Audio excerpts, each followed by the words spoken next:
Hey, what's good, man? It's your boy GSECAPONE. Hit the like and subscribe button. Bring you another video from the fugitive. This one is America's toughest prison, Florence Supermax. Hey, man, they got El Chapo up in this one. They said this is rough as hell up in this shit, so I'm about to click the video and check this shit out. Oh shit!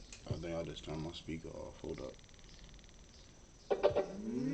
Turn that shit back on.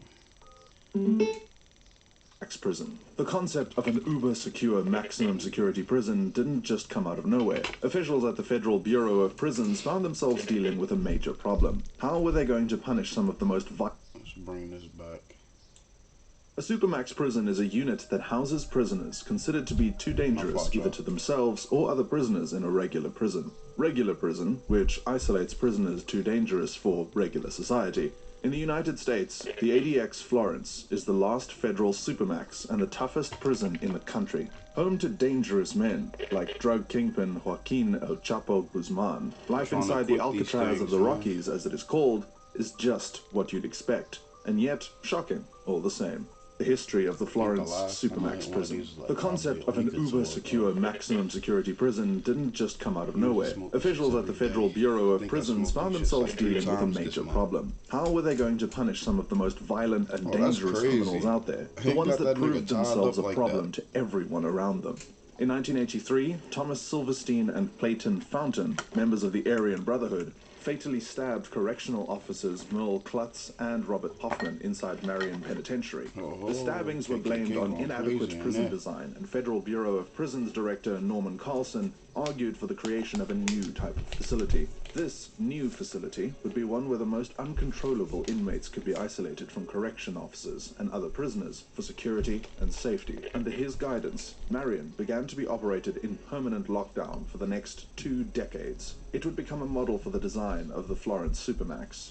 Norman Carlson argued that as draconian as these measures were, they were the only way to deal with inmates who have absolutely no concern for human life. The Florence Supermax opened its gates on November 30th, 1994, after Marion was changed into a medium security prison. It took over as the go-to prison for some of America's most dangerous criminals, and took the spot as the toughest prison in the country. How does the Florence Supermax work? Located on the outskirts of Florence, a small rural town in Colorado, the Florence Supermax covers 37 acres. It first started housing inmates in 1994, and today it's home to 361 of the country's most high-profile criminals. We're talking serial killers, terrorists, drug kingpins, and even cult leaders. The prison houses inmates at 6 different security levels, and each different unit serves specific purposes, like the control unit, where inmates who have committed serious conduct violations or acts of violence at other institutions are kept. It also houses high-level members of dangerous organizations, like prison gangs. There's the H unit, which houses inmates who are members of groups designated as terror groups by the Department of Justice, or inmates who have had special administrative measures placed on them, like the underwear bomber, Umar Abdul Muttalab. The cells are 75 square feet, slightly smaller than the typical cells because of the absence of a shower. H-unit prisoners are escorted to a shower several days a week, a routine that can be disrupted. There's also Range 13, which is a special 4-cell wing within the special housing unit for inmates who are in need of the tightest control within ADX.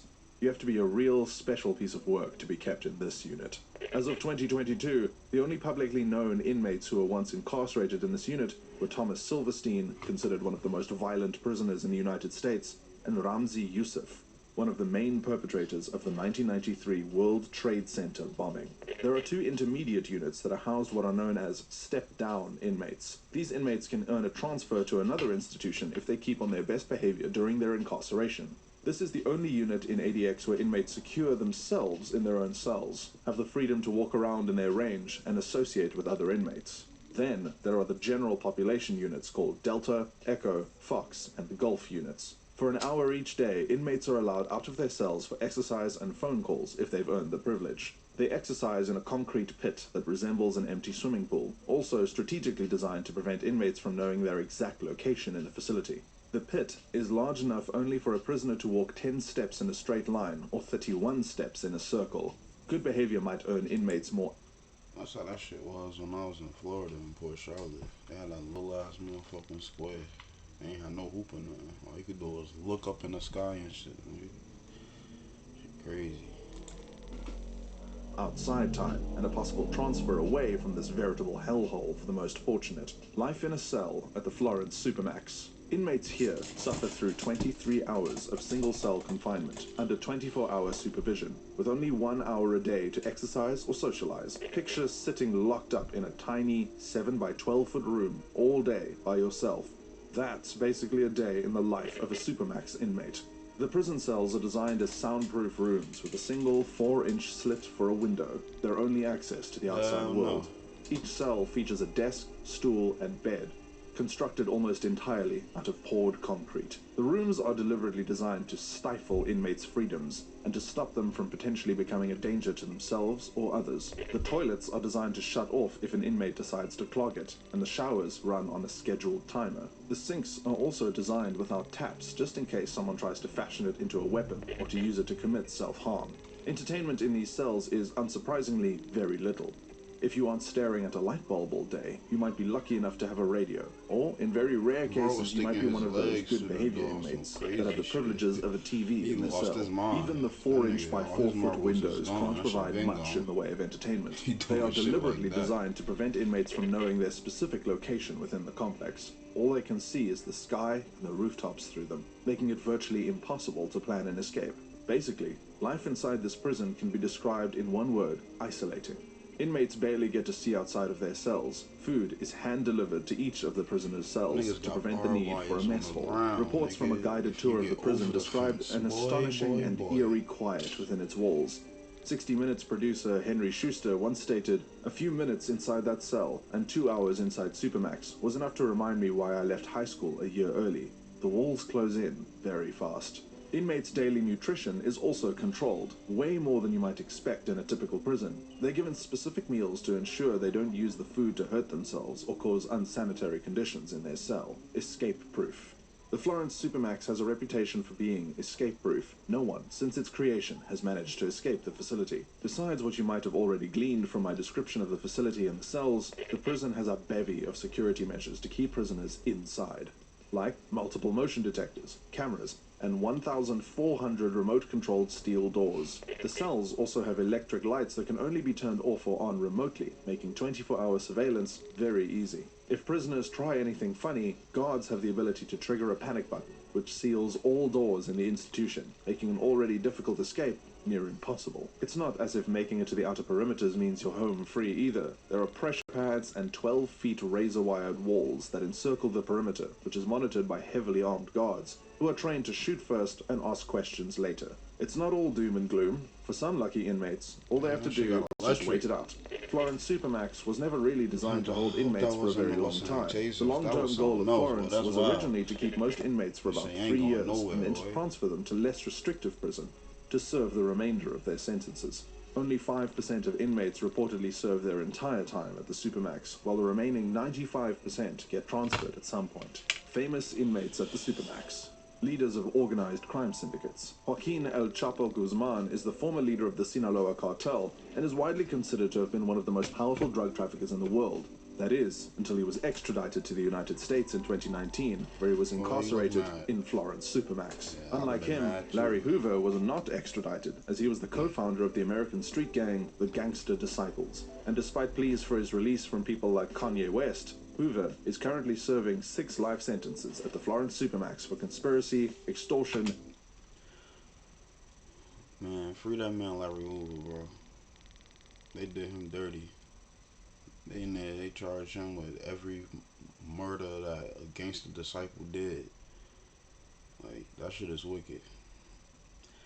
And what Jay Prince doing foul. That shit crazy. Money laundering and running a criminal enterprise. Domestic terrorists. During his campaign, Ted John Kaczynski, aka the Unabomber, mailed 16 homemade bombs that ultimately killed 3 people before he was found in 1996. Charged with 3 counts of homicide and 10 federal violations related to bombs, Kaczynski was sentenced to 8 lifetimes in prison. He's an inmate of the infamous Bombers Row in the Florence Supermax, where you'll find other bombers like Dzhokhar A. Tsarnaev, aka the Boston Bomber, along with his brother Tamerlan Tsarnaev, They built 2 pressure cooker bombs and planted them at the 2013 Boston Marathon, killing 3 and injuring more than 250 others. Dzhokhar is currently serving life.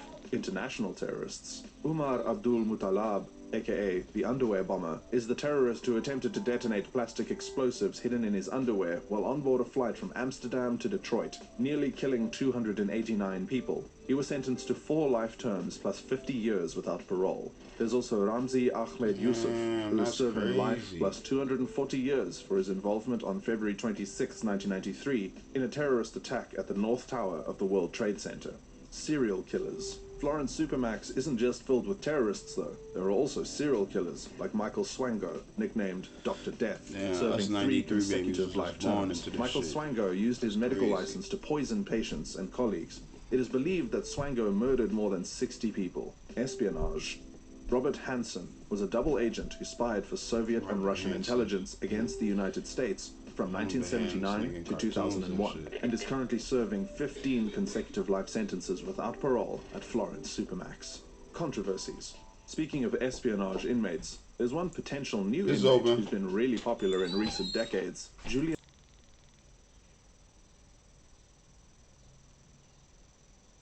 My bad, y'all. I had to pause it. Oh, yeah, it was paused. I'm about to continue this where we left off at. After the capture of Julian Assange, a British magistrate refused to extradite him to the United States on espionage charges, in part because Assange would very likely be subjected to solitary confinement and special administrative measures at Florence Supermax. Activists rallied against Assange being extradited, as rumor had it that he was in already bad mental condition, and based on its reputation, the Florence Supermax would definitely tip him over the edge. A reputation not unfounded. No one has ever escaped the ADX Florence Supermax, at least not physically, and there has been 1 homicide in the prison, despite the extreme security measures to deter disruptive, violent, and dangerous behavior. Silvestre Rivera and Richard Santiago were both charged with the first-degree murder of Manuel Torres, a high-level member of the Mexican Mafia. That, coupled with the multiple suicides that have occurred at Florence Supermax, this prison has been at the center of serious debates about human rights and solitary confinement's effect on mental health for some time now. As Robert Hood, a former warden at the prison, told the New York Times in 2015, this place is not designed for humanity, describing the prison as a cleaner version of hell. Florence Supermax operates under a strategy of sensory deprivation and solitude. The inmates are left to their own thoughts, which can lead to hallucinations, memory loss, and an increase in irrational behaviors. Activists cite numerous studies supporting this conclusion. In 2012, 11 inmates at the Florence Supermax filed a federal class action suit against the Bureau of Prisons. The suit alleged chronic abuse and failure to properly diagnose prisoners who were seriously mentally ill. The full extent of the trauma these prisoners go through is not even available to the public. Certain inmates held in a special unit of the prison are subject to certain administrative measures which prevent them from communicating with journalists and from communicating privately with their own lawyers or family members.